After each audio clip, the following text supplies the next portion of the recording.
Halo Sobat Anis Kembang, jumpa lagi dengan saya Fendi di channel Sobat Anis Kembang, sebuah channel yang khusus membahas tentang bagaimana merawat burung anis kembang kesayangan kita. Saya berdoa agar teman-teman semua dalam keadaan sehat, semangat ya merawat burung anis kembangnya supaya cepat bunyi ya, kemudian cepat berprestasi. Nah, pada kesempatan kali ini di video saya ini saya akan menyampaikan pengalaman saya. Kebetulan ada beberapa teman yang menanyakan terkait masalah durasi penjemuran.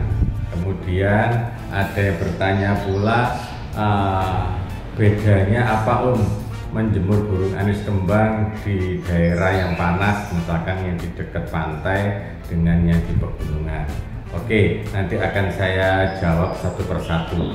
Nah, sekarang saya akan menyampaikan dulu sebetulnya apa sih manfaat penjemuran bagi burung anis kembang. Burung anis kembang itu perlu dijemur apa tidak? Nah, seperti itu ya. Jadi secara kodratnya ya, burung anis kembang ini kan sudah punya suhu badan yang panas, sehingga dia hidupnya tidak pernah atau jarang sekali di pucuk-pucuk pohon. Beda seperti burung cendet ya, kalau kita lihat di alam itu dia senang di pucuk-pucuk, bahkan di tengah hari dia masih berjemur di atas pucuk-pucuk pohon yang tinggi. Nah, sedangkan burung anis kembang ini berbeda. Dia ada di bawah pepohonan, di bawah daun-daun, jadi tidak terlalu tinggi dengan permukaan tanah ya. Jadi hidupnya memang tidak terkena cahaya matahari langsung karena dia memang sudah bersuhu badan panas seperti itu. Nah, bagaimana dengan yang sekarang dipelihara oleh teman-teman kita ini yang ada di rumah? Tentunya hal yang sifatnya sudah kodrat tadi tidak akan berubah ya. Jadi kita harus menyikapinya bagaimana merawat burung anis kembang ini tetap dijemur atau tidak Nah, nanti akan saya jawab. Jadi begini, kita harus tahu dulu manfaat penjemuran ya. Jadi penjemuran ini dilakukan pada pagi hari setelah pengembunan ya. Harapannya apa? Ketika matahari mulai terbit itu ada namanya inframerah, cahaya yang mengandung inframerah. Cahaya inframerah inilah yang secara teori ini diyakini mampu ya menstimulasi atau membangkitkan atau menggiatkan kelenjar hormon. Kalau untuk anis kembang jantan itu hormon testosteron ya. Nah, ini yang membuat burung anis kembang ini mampu berkicau untuk menarik perhatian lawan jenisnya. Jadi yang saya bahas di sini adalah yang anis kembang jantan. Jadi pastikan yang dimiliki oleh teman-teman adalah sudah berjenis kelamin jantan, sehingga apa yang saya sampaikan ini nanti nyambung. Kalau jantan, bahas jantan dan betina nanti waktunya cukup lama ini. Jadi saya fokus pada burung anis kembang jantan. Jadi itu tadi ya.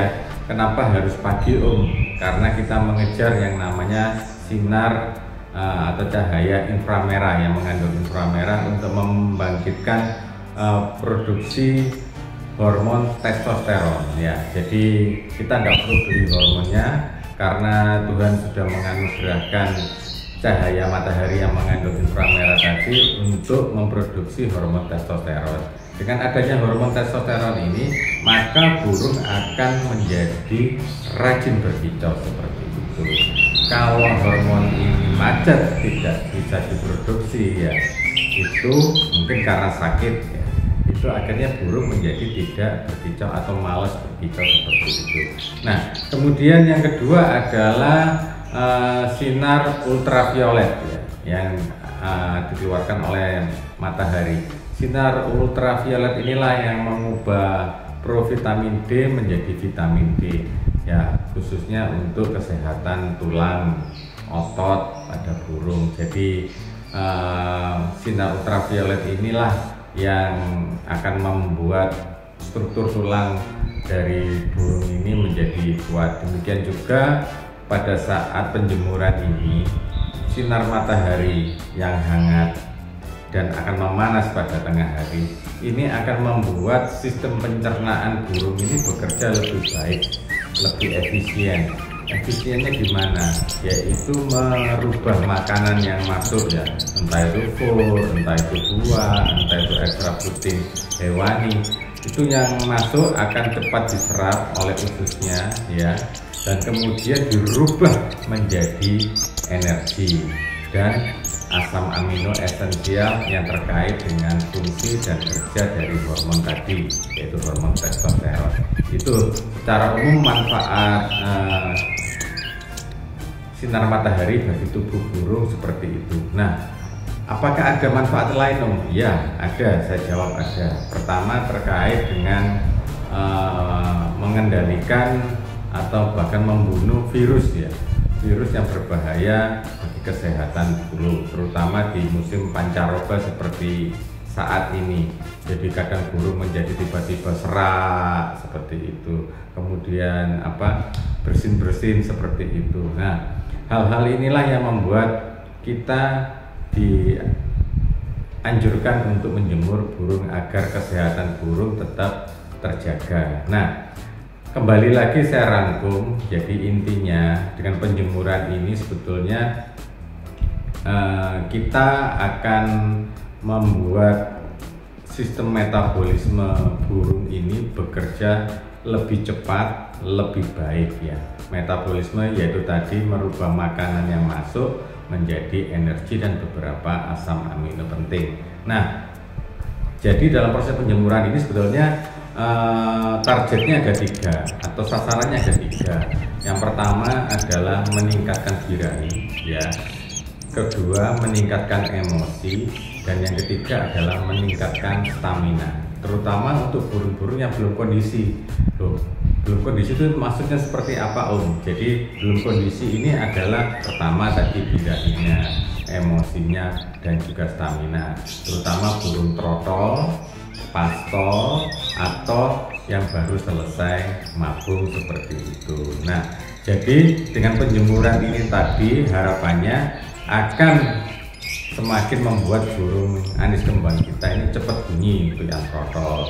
Untuk yang sudah dewasa tentunya akan membuat rajin bunyi, bahkan bisa berprestasi di lomba. Jadi itu teman-teman manfaat secara umum mengenai penjemuran. Nah, untuk sangkar pun ini juga akan menerima manfaat ketika sangkar ini ikut dijemur ya, terutama untuk membunuh jamur-jamur atau kuman-kuman yang menempel mulai dari pangkringan, kemudian alas sangkar ya, seperti itu sekalian kita bersihkan ya, kita cuci, kita kasih sabun, setelah itu kita jemur, maka semua kuman, penyakit atau virus yang menempel dalam sangkar itu akan menjadi hilang ya.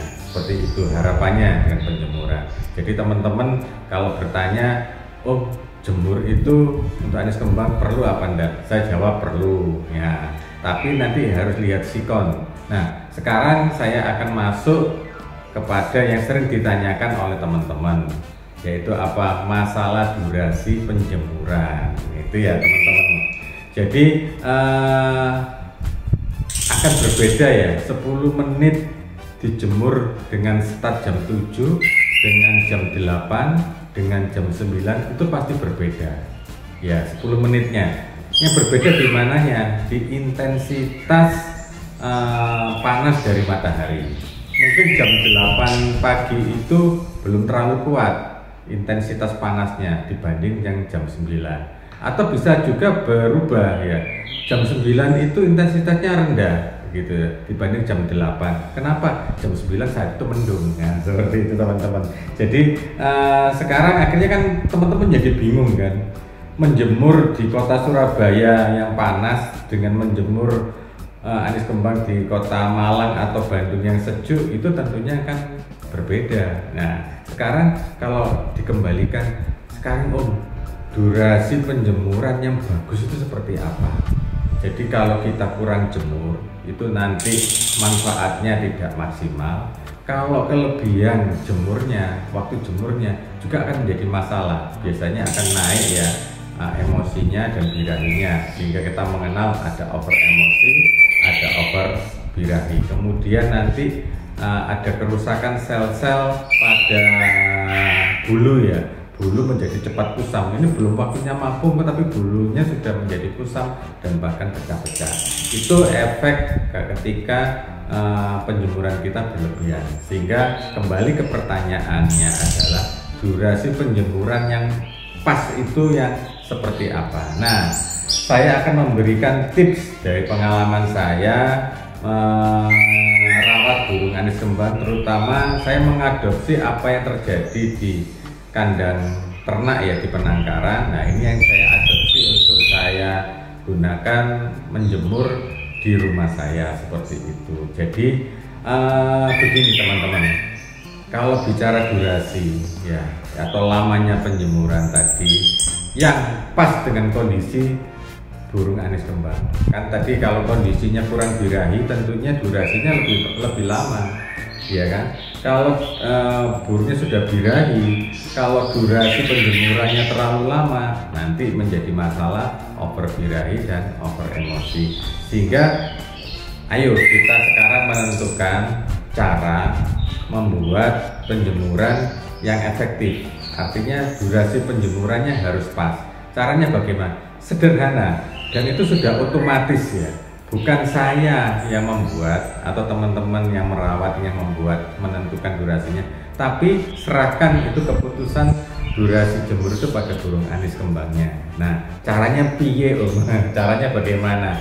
Jadi gini teman-teman, kalau saya entah itu pakai sangkar kotak ataupun sangkar bulat, itu saya memanfaatkan kerodong ya, kerodong atau bahasa yang sering dipakai apa? Kerakap ya.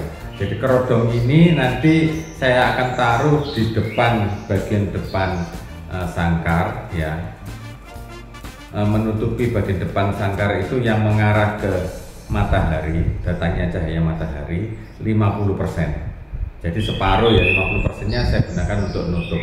Nah, nanti burung yang kondisinya tidak fit itu ya, itu akan mencari panas. Dia akan mencari pangkringan yang terkena cahaya matahari. Di situ dia akan berjemur. Bagi yang kurang fit tentunya biasanya perilakunya yang sering kita lihat, dia pasti rebahan ya di atas pangkringan, tidur-tiduran sambil miring-miring, sayapnya dibuka seperti itu. Nah, kadang dia turun ke lantai, ke alas sangkar ya, dia lebih terlentang, lebih leluasa untuk menikmati mandi cahaya matahari tersebut. Nah, cuman saya ingatkan kepada teman-teman, pada saat mau menjemur, usahakan yang diambil dari dalam sangkar itu adalah buah ya, kemudian fur. Karena fur ini apabila terkena panas itu akan merusak kandungan vitamin yang ada di dalamnya. Sehingga saya sarankan yang diambil tadi buah, kemudian fur dan juga ekstra puding ya, mungkin masih ada cacing atau jangkrik. Nah, itu yang diambil. Kemudian sisakan air minum di dalam sangkar.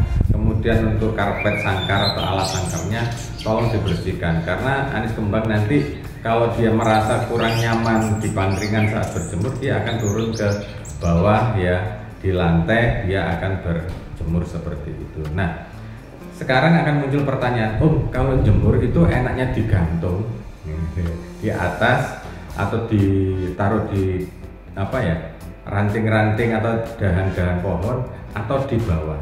Kalau saya pribadi itu saya melakukan yang namanya juga latihan mental, karena untuk trotolan atau pastol yang saya pelihara memang saya arahkan untuk bisa ditampilkan di lomba, sehingga saya mendidiknya itu mulai usia trotol saya jemur di bawah, terutama di tepi jalan di depan rumah ya. Harapannya burung ini akan terbiasa dengan situasi di lomba. Misalkan kalau kita ngetrek ya, sebelum naik ke gantangan kita kan ngetrek bareng gitu ya, itu kan ada di bawah bareng-bareng rame-rame, banyak orang lalu lalang di situ. Nah, saya juga ajarkan itu kepada burung anis kembang saya mulai trotol.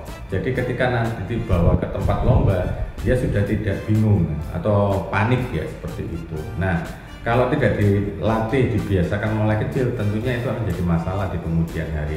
Perlu waktu, bukannya 2-3 kali kegantangan langsung jalan, tapi bisa 5-6 kali baru jalan karena dia takut pada saat ketemu banyak orang, seperti itu. Nah, kemudian hal-hal yang perlu diwaspadai ketika dijemur di bawah. Pertama, serangan semut ya. Sehingga saya seringkali juga pakai keramba mandi yang tidak saya gunakan, atasnya saya kasih sangkar anis kembang untuk dijemur seperti itu. Nah, kemudian kembali ke masalah kerodong tadi. Jadi, saya menutup bagian sangkar itu 50%. Ya, harapannya apa? Ketika nanti si burung merasa dia badannya sudah hangat, kondisinya sudah enak, dia sudah dapatkan stamina yang oke, dia akan berteduh. Sama seperti kita, kalau kita kurang panas kita berjemur. Setelah kita merasa cukup ya dengan keluar keringat kita akan berteduh. Demikian pula burung. Jadi untuk durasinya ini sangat ditentukan oleh si burung itu sendiri. Dia mau berjemur berapa menit itu serahkan pada burung. Nanti kalau dia sudah cukup dia akan menepi ya, berteduh. Nah, yang sering kali saya lihat ketika dia sudah menepi berteduh ya di bawah kerodong, nanti selang beberapa menit dia akan berjemur lagi seperti itu. Nah, makanya saya merasa bahwa untuk masalah durasi ini biarkan si burung yang menentukan. Ini sangat bermanfaat bagi kita yang tidak punya waktu untuk nunggoni ya, atau menunggui proses penjemuran tadi. Mungkin kita ada aktivitas di dalam rumah sehingga dengan model seperti ini, pakai bantuan dari kerodong untuk menutup separuh dari bagian sangkar, tentunya ini memudahkan kita. Asalkan tadi ya aman dari semut, aman dari kucing seperti itu ya. Jadi kalau kita bisa menjamin itu, maka saya sarankan sekalian dilatih trotol atau burung anis kembang kita dijemur di bawah seperti kondisi pada saat lomba. Nah, perilaku burung pada saat dijemur itu juga bermacam-macam yang menggambarkan kondisi sebenarnya apa yang terjadi di dalam tubuhnya terkait tadi 3, birahi, emosi, dan stamina. Bila birahinya itu belum memuncak ketika burung ini dijemur, dia pertama kali pasti gelisah, terbuka paruhnya ya, mangap seperti itu. Kemudian tiba-tiba dia naik turun gitu. Kemudian setelah dia merasa nyaman, mendapatkan mood untuk berjemur, dia akan rebahan ya, membuka sayapnya, menikmati hangatnya sinar matahari pagi seperti itu, sampai dia merasa tubuhnya sudah hangat, birahinya sudah naik. Sehingga bagi teman-teman yang masih galau, trotol saya ini jantan apa betina ya, kecuali kalau yang sudah punya sertifikat ini ya, hasil tes DNA seperti punya saya ini kan sudah tidak galau, tinggal kita melakukan perawatan sebagaimana mestinya. Bagi yang masih belum tahu ini jenis kelaminnya apa, tentunya penjemuran ini akan membantu teman-teman untuk segera mendapatkan jawaban ketika birahinya naik ya. Jadi penjemuran itu punya manfaat menaikkan birahi ya. Kalau birahinya sudah naik, tentunya burung akan berkicau. Nah, birahi ini naik karena tadi ada peran dari hormon testosteron yang ada di dekat otak si burung tadi. Nah, itulah fungsi dari penjemuran. Nah, terus bagi teman-teman yang pingin ke lomba tapi belum yakin burung saya nanti ini mau tempur apa enggak di gantangan ya. Kadang di rumah sudah wacor ngerol 24 jam, tetapi ketika dibawa ke gantangan dia itu lihat anis kembang lain ya, anis kembang jantan yang lain, dia itu seperti menyerang, ya seperti menyerang. Ini bukan karena apa ya, dia emosional atau nakal, bukan, tetapi dia memang emosinya yang belum muncul, belum keluar. Karena itu tadi bisa dipicu karena kurangnya extrafeeding yang bisa membangkitkan emosi. Emosi di sini adalah semangat untuk bertempur. Nah, seperti itu. Tapi semangat ini nggak boleh berlebihan. Kalau berlebihan nanti over emosi, jadi galak burungnya, seperti itu ya teman-teman. Jadi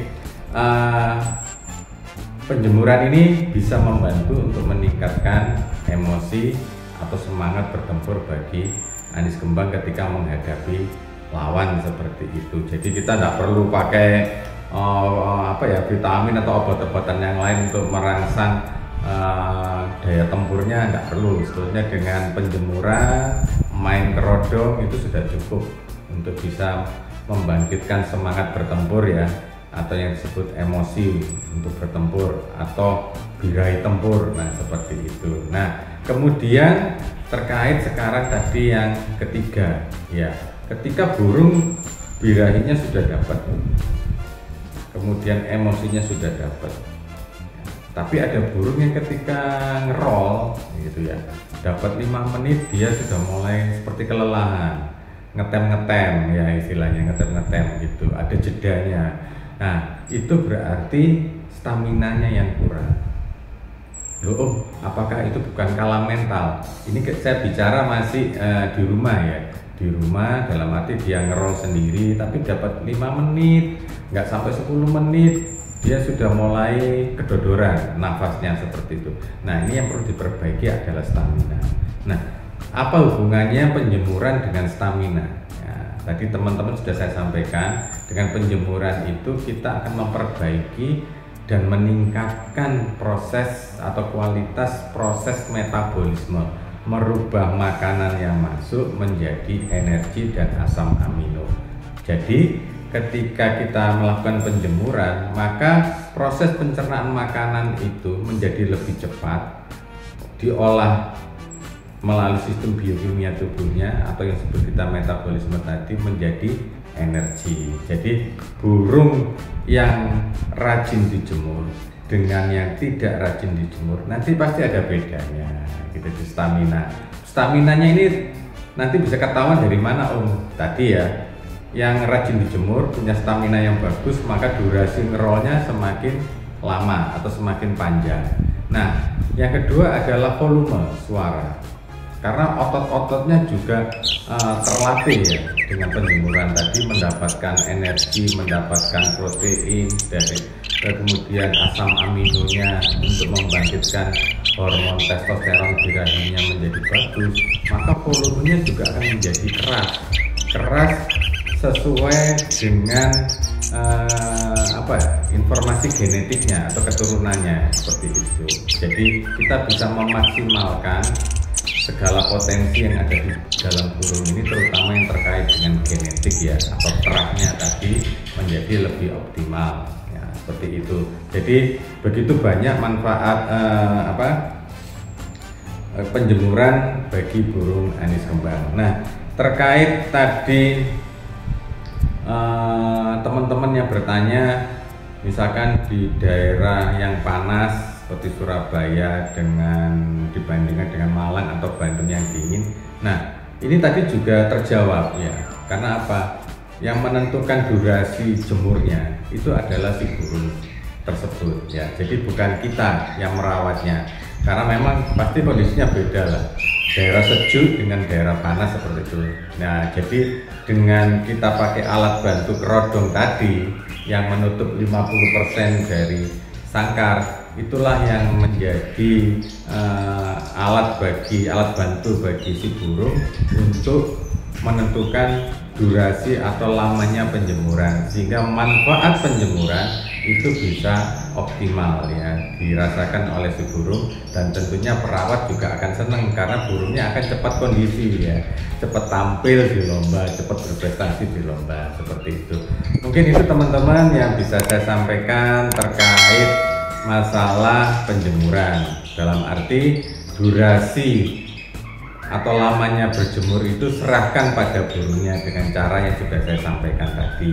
Semoga tips dari saya ini bermanfaat dan salam anis kembang. Tadidit, krek krek.